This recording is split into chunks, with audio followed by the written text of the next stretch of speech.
आपके अपने YouTube channel coaching class आपका स्वागत है। आज फिर कक्षा 10 में हम भौतिक विज्ञान के अंतर्गत पहला चैप्टर प्रकाश का परावर्तन एवं अपवर्तन के अंतर्गत गोलीय दर्पणों द्वारा परावर्तन की चिन्ह परिपाटी के बारे में चर्चा करेंगे। तो गोलीय दर्पण में भैया वस्तु की दूरी, प्रतिबिंब की दूरी, फोकस दूरी, समझ रहे हो ना, वक्रता, त्रिज्या आदि दूरियों को व्यक्त करने के लिए सबसे पहले हम निर्देशांक ज्यामिति की जानकारी देंगे आपको। ये निर्देशांक ज्यामिति कार्तीय तल में जो चतुर्थांश बनते हैं उसके चिन्ह परिपाटी के बारे में आपको जानकारी हो जाएगी। तो आप गोलीय दर्पण में गोलीय दर्पण की फोकस दूरी, वक्रता त्रिज्या, वस्तु की दूरी, प्रतिबिंब की दूरी, वस्तु की लंबाई, प्रतिबिंब लंबाई आदि को आप व्यक्त कर सकते हैं। तो आइए देखा जाए निर्देशांक ज्यामिति के अंतर्गत चिन्ह परिपाटी। ध्यान देंगे भैया, ये एक्स अक्ष है, कन्फर्म हुआ। ये वाई अक्ष है। जब एक क्षैतिज रेखा जिसे एक्स अक्ष कहा जाता है और एक वाई रेखा, ऊर्ध्वाधर रेखा जिसे वाई अक्ष कहा जाता है, एक दूसरे को यदि लंबवत विभाजित करते हैं तो जिस बिंदु पर ये काटते हैं, लंबवत विभाजित करते हैं, उसे मूल बिंदु कहा जाता है। ठीक, मूल बिंदु के यदि दाएं तरफ चलेंगे तो दाएं तरफ की दूरी पॉजिटिव में मापी जाती है। ठीक भैया, इसके विपरीत अर्थात मूल बिंदु के बाएं तरफ की दूरी निगेटिव में मापी जाएगी। कन्फर्म हो भाई। इसी तरह से आपको पता होगा कि मूल बिंदु के ऊपर अर्थात एक्स अक्ष के ऊपर की जितनी लंबाई नापी जाएगी वो पॉजिटिव में मापी जाएगी, और ये एक्स अक्ष के नीचे इसकी विपरीत अर्थात जो वाई अक्ष का विपरीत दिशा है इस पर हम दूरी मापेंगे इस दिशा में, तो वो दूरी निगेटिव में मापी जाएगी। कन्फर्म हो भैया। यही इतना बात ध्यान में रखना है कि यदि मूल बिंदु के दाएं तरफ चलेंगे तो पॉजिटिव में दूरी मापी जाएगी, बाएं तरफ चलेंगे तो निगेटिव में। इस प्रकार से मूल बिंदु के ऊपर अर्थात मुख्य अक्ष के ऊपर की जितनी दूरियां नापी जाती हैं सब पॉजिटिव में, और मूल बिंदु के नीचे अर्थात एक्स अक्ष के नीचे की दूरियां निगेटिव में मापी जाती हैं। ठीक भैया, इसी कॉन्सेप्ट के साथ बस इतना ही आपको जानकारी रखना है। इसी कॉन्सेप्ट के साथ हम गोलीय दर्पण में चिन्ह परिपाटी को, परावर्तन संबंधित चिन्ह परिपाटी को आसानी से समझ सकते हैं। ठीक भैया, तो आइए देखा जाए, ध्यान देंगे। ये आपके सामने अवतल दर्पण है, ठीक, और ये है उत्तल दर्पण। कन्फर्म हो भाई। अवतल दर्पण ये इसका ध्रुव है, ये इसका मुख्य फोकस और ये इसका वक्रता केंद्र। ऐसे ही उत्तल दर्पण की बात किया जाए तो ये इसका ध्रुव होगा, ये इसका मुख्य फोकस और ये इसका वक्रता केंद्र। इतनी जानकारी आपको पहले भी बताई गई थी, आज फिर बता दिया गया। जैसे मूल बिंदु पर यदि अवतल दर्पण या उत्तल दर्पण के ध्रुव को रखा जाए, मान लेते हैं यहाँ मूल बिंदु पर इसका पी बिंदु है, ठीक, तो आप देख रहे हैं मूल बिंदु के दाएं तरफ की दूरी अर्थात ये जो मूल बिंदु से दाएं तरफ की दूरी मापी जाएगी, ये दूरियां पॉजिटिव में मापी जाएगी। देखिए यहाँ मूल बिंदु के दाएं तरफ की दूरी किस में मापी गई थी, पॉजिटिव में। तो ऐसे ही पी बिंदु के दाएं तरफ की दूरी किस में मापी जाएगी, पॉजिटिव में। इसी तरह से उत्तल दर्पण में भी ये मूल बिंदु है ना भाई, सॉरी ध्रुव है, ध्रुव के दाएं तरफ की जितनी भी दूरियां मापी जाएंगी सब किस में मापी जाएंगी, पॉजिटिव में। कन्फर्म हुआ। इसके विपरीत देखिए, यहाँ मूल बिंदु से बाएं तरफ की दूरी किस में मापी गई थी, नेगेटिव में। ऐसे ही यहाँ पे अवतल दर्पण के ध्रुव से बाएं तरफ की दूरी जितनी भी मापी जाएंगी सब दूरियां किस में मापी जाएंगी, निगेटिव में, माइनस में मापी जाएंगी। ऐसे ही उत्तल दर्पण के ध्रुव के बाएं तरफ की दूरी किस में मापी जाएगी, निगेटिव में, ऋणात्मक मापी जाएगी। कन्फर्म हुआ भैया। आप देख रहे थे एक्स अक्ष के ऊपर की दूरी किस में मापी गई थी, प्लस में। ऐसे ही अगर वस्तु की लंबाई अर्थात प्रतिबिंब की लंबाई निकालना है और ये मुख्य अक्ष के ऊपर स्थित है, तो वस्तु की लंबाई हो या प्रतिबिंब की लंबाई, दोनों लंबाई किस में रहेगा, पॉजिटिव में। ठीक भैया। इसके विपरीत यदि प्रतिबिंब की लंबाई निकालेंगे और मुख्य अक्ष के नीचे है, तो ये नीचे की दूरी किस में मापी जाएगी, माइनस में। सेम प्रोसेस यहाँ भी है। मुख्य अक्ष के ऊपर चाहे प्रतिबिंब हो चाहे वस्तु हो, जो भी है उसकी लंबाई अगर नापेंगे तो पॉजिटिव में रखेंगे, कन्फर्म हुआ भैया। और यदि हम मुख्य अक्ष के नीचे की बात करेंगे तो वो नेगेटिव में मापेंगे। इतनी बात समझ में आ गया भाई। लेकिन इसमें कुछ और भी बातें समझना है। उसमें से आपको पहला बात देखिए ध्यान से, क्या समझना है। पहला बात ये समझना है कि जो वस्तु रखी जाएगी, ठीक भैया, वो हमेशा परावर्तक तल के सामने अर्थात दर्पण के परावर्तक तल के बाएं तरफ रखी जाएगी। पहला पॉइंट। वस्तु गोलीय दर्पण के परावर्तक तल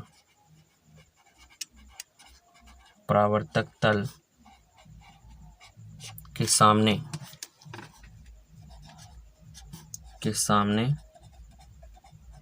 अर्थात बाएं तरफ रखी जाती है। एक पॉइंट तो ये आपको समझ में आ जाना चाहिए कि जो भी वस्तु रखा जाएगा हमेशा परावर्तक तल के सामने रखा जाएगा अर्थात दर्पण के बाएं तरफ रखा जाएगा।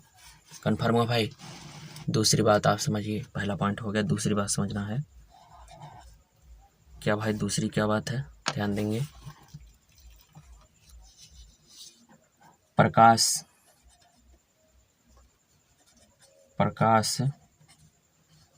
सदैव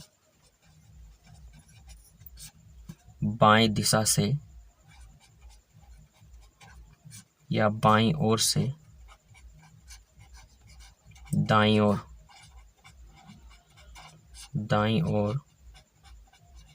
आपतित की जाए।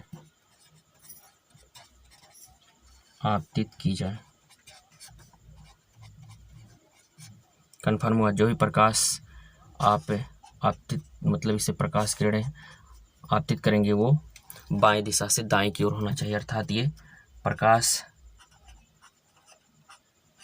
प्रकाश किरण की दिशा है। प्रकाश किरण की दिशा किधर से किधर होगी, बाएं से दाएं की ओर। ये भी दिशा किसका है, प्रकाश किरण की दिशा है। प्रकाश किरण की दिशा बाएं से दाएं की ओर होनी चाहिए। कन्फर्म हुआ भैया। यहाँ से अब एक सटीक पॉइंट निकला, यदि हम प्रकाश की दिशा में दूरी को मापेंगे तो वो पॉजिटिव में दूरी मापी जाएगी और प्रकाश के विपरीत दिशा में अर्थात दाएं से बाएं की तरफ दूरी मापेंगे तो वो निगेटिव में मापी जाएगी। ये दो बात समझ में आ जाना चाहिए भाई। तीसरा बात देखिए ध्यान से, चाहे वो फोकस दूरी हो, वक्रता त्रिज्या हो, वस्तु की दूरी हो, प्रतिबिंब की दूरी हो, हमेशा मुख्य अक्ष के समांतर या अनुदिश मापी जाएगी। ध्यान देंगे। फोकस दूरी, वक्रता त्रिज्या,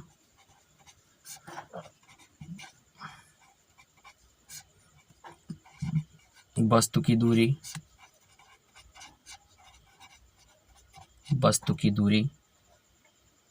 प्रतिबिंब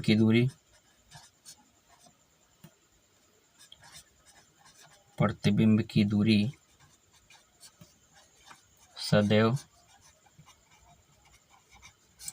x अक्ष के अनुदिश मूल बिंदु से मापी जाएगी। मूल बिंदु या कह सकते हैं ध्रुव, नहीं है, यहाँ ध्रुव कह सकते हैं। ध्रुव से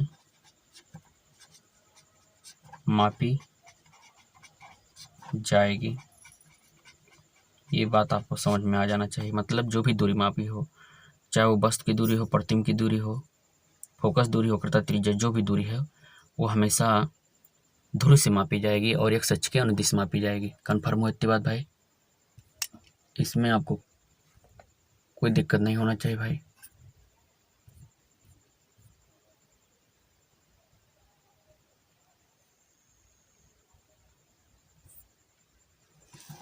ये बात कंफर्म हुआ भाई।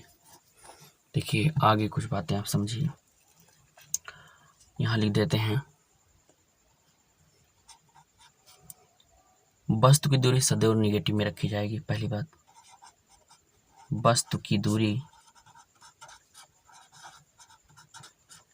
किसी भी गोलीय दर्पण के लिए वस्तु की दूरी सदैव नेगेटिव में रखी जाएगी। ये बात आपको समझ में आना चाहिए। चाहे वो अवतल दर्पण हो या उत्तल दर्पण हो, हमेशा वस्तु दर्पण के परावर्तक तल के बाएं तरफ रखी जाएगी और बाएं तरफ की दूरी किस में नापी जाती है? नेगेटिव में। इसलिए आप कह सकते हैं वस्तु की दूरी सदैव नेगेटिव में रखी जाती है। दूसरी बात, अवतल दर्पण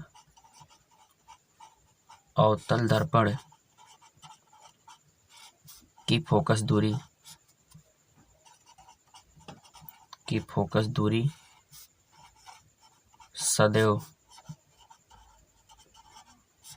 सदैव नेगेटिव में रखी जाए।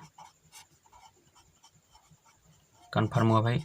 अवतल दर्पण की फोकस दूरी नेगेटिव में, जबकि उत्तल दर्पण की फोकस दूरी सदैव किसमें भाई? पॉजिटिव में मापी जाए या रखी जाए। कंफर्म हुआ भाई इतनी बात? ये सब भैया इंपॉर्टेंट पॉइंट है, इसे आपको समझना पड़ेगा। आप नोट कर लीजिए चाहे भाई, है ना भैया। पहला पॉइंट ये है कि वस्तु की दूरी सदैव नेगेटिव में रखी जाए, चाहे अवतल दर्पण चाहे उत्तल दर्पण हो। वस्तु हमेशा दर्पण के ध्रुव की बाएं तरफ रखी जाती है और बाएं तरफ की दूरी नेगेटिव में मापी जाती है। दूसरा ये है कि अवतल अगर दर्पण है तो उसकी फोकस दूरी किस में रहेगी? नेगेटिव में। और यदि उत्तल दर्पण है तो उसकी फोकस दूरी किस में रहेगी? पॉजिटिव में। आशा करते हैं ये चिन्ह परिपाटी आपको पूरा सही तरीके से, सही ढंग से समझ में आया। आप भैया नोट्स बना लीजिए इसका और 1 से 2 बार समझ लीजिए। समझना कुछ नहीं भाई, अगर ये निर्देशांक ज्यामिति आपको आ रहा है तो आसानी से आप बना सकते हैं। बस 2 पॉइंट याद करना है कि अवतल दर्पण की फोकस दूरी नेगेटिव था, उत्तल दर्पण की फोकस दूरी पॉजिटिव में रखी जाती है। कन्फर्म हो भैया? और ये सब आम बातें हैं। आप प्रतिबिंब बनाते बनाते आपको एहसास हो गया होगा, जानकारी हो गई होगी कि जो है वस्तु हमेशा दर्पण के ध्रुव के बाएं तरफ रखी जाएगी, है ना भैया। प्रकाश किधर से किधर जाती है?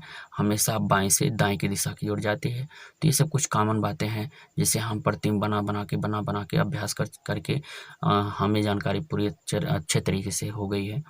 और आप लोग भाई उन व्यक्तियों, उन बच्चों को जरूर बताइए जो आप पढ़ना चाहते हैं।